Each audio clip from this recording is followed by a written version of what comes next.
ஐ மீன் ஸ்வேதா யாரு? என் wife. Wife. ஏன்னா அது நான் சொல்லிடுறேன், நிறைய பேர் எக்ஸ் ஒய்ஃபுங்கிறீங்க, அதுவும் கோர்ட்டில் இருக்குது. கோர்ட்டு சொன்னால் டிவோர்ஸ் இதானா எக்ஸ் ஒய்ஃப்.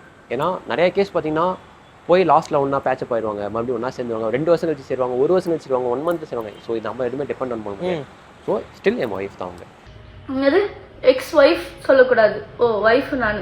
டேய் நீ வேணான்னு சொல்லிட்டுனா நான் டிவோர்ஸ் வரைக்கும் வந்துட்டு இருக்கேன். என்னானாலும் பரவாயில்ல, இது என்ன எக்ஸ்ட்ரீம் போனாலும் பரவாயில்ல, என்னானாலும் பரவாயில்லன்னு சொல்லிட்டு நான் இப்போ வரைக்கும் அதுக்காக ஃபைட் பண்ணிக்கிட்டு இருக்கேன்டா. நீ வேணான்னு சொல்லிட்டு நான் ஃபைட் பண்ணிக்கிட்டு இருக்கேன். உனக்கு அது தெரியுதா? எனக்கு நீ வேணாம், எனக்கு உன்னை பிடிக்கல. இப்படி ஒரு கேவலமான ஜென்மம் என் லைஃப் பார்ட்னரா எனக்கு தேவையில்லை. அதுக்கு என்ன கெட்ட பேர் வந்தாலும் பரவாயில்ல, என்ன ஆனாலும் பரவாயில்ல. இது வரைக்கும் நீ பண்ணாதது ஒன்றும் புதுசாக பண்ண போகிறதில்ல. உங்கள்கிட்ட என்ன இருக்கோ, என்ன ப்ரூஃப் இருக்கோ, என்ன நீ பண்ண முடியுமோ பண்ண, சரியா? எல்லாத்துக்குமே நான் ரெடியாக இருக்கேன். ஆனால் நீ இப்போ வரைக்கும் திருந்தாம எல்லாரும் இன்னும் ஏமாத்திக்கிட்டு இருக்க பார்த்தியா? அதெல்லாம் பார்க்கும் போதெல்லாம் என்னால் முடியலடா.